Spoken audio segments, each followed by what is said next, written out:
Weather. Every day it moves and changes. There's something happening somewhere, and we bring you all of it in WeatherScope, the day's top weather stories, with live on-the-scene reports during major breaking events, up-to-the-minute forecast for the nation and specific regions, and fascinating insight that lets you understand exactly what's happening and why. WeatherScope, it's all the weather you want, every 30 minutes on the hour and half hour on the Weather Channel.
The snowstorm that's got the Northeast in its grip tonight is beginning to weaken and move away from the coast.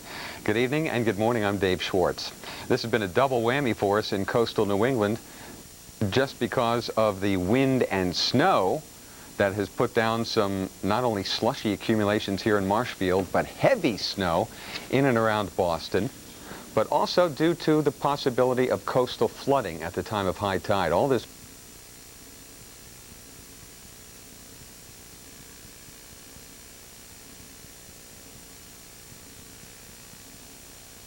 warning is in effect for parts of the New England coast, as you see here, from the Merrimack River down through the Cape and the Islands to Buzzards Bay, and then again from Watch Hill, Rhode Island, back to Sandy Hook, New Jersey.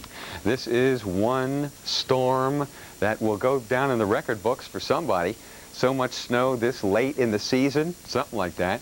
This storm is slowly heading toward the east-southeast. Still, we have that flow of moisture in off of the Atlantic into southern New England, and then back around to White Plains. I noticed the visibility there, 1/8 of a mile in the snow, and some heavy snow in northwest New Jersey, back into the Delaware Valley, and then just some slight snow or flurries all the way down to Williamsburg, Virginia. Wow, wowee.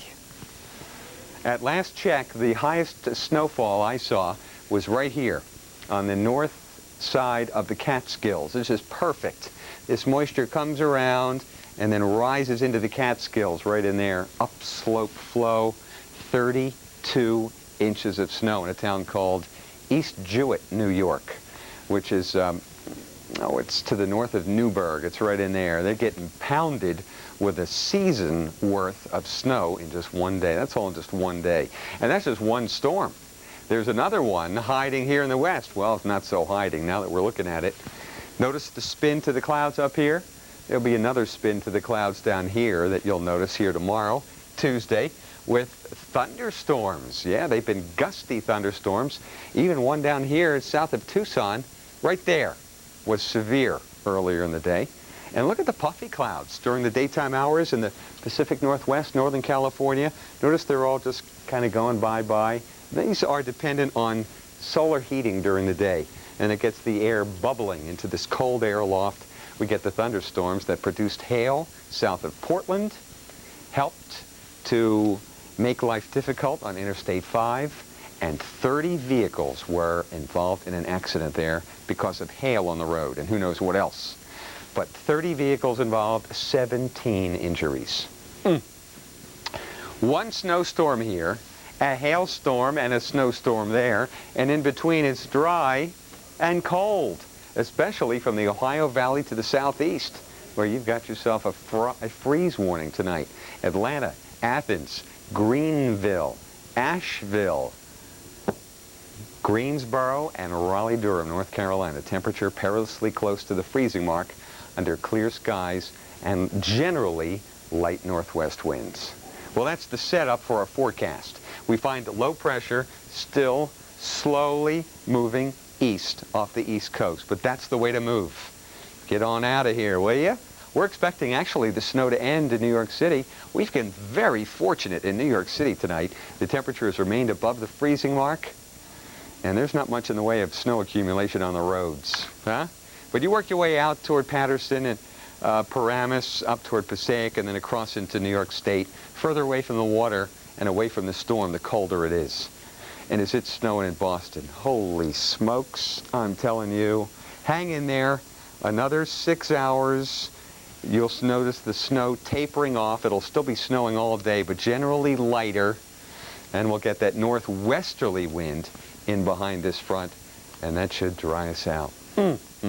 Speaking of wind, it's getting rough here in the mountains. Southern California mountains, Rocky Mountains, and along the front range of the Rocky Mountains. But this storm does not compare to this storm. Certainly as far as snow goes. Look at that, another foot. Ugh. But there is relief in sight. Because on Wednesday, not only will the storm be gone, but temperatures will rebound nicely. And we'll begin to melt snow like that. I'll tell you, if you don't have to shovel, don't. This is very heavy. Exploded, and the moisture wrapped right back into the cold air. There's your snow. Wrapped right back in the north side of low pressure right in here, wrapped right around 1, 2, 2.5 feet of snow. Incredible. Not incredible, just impressive. Well,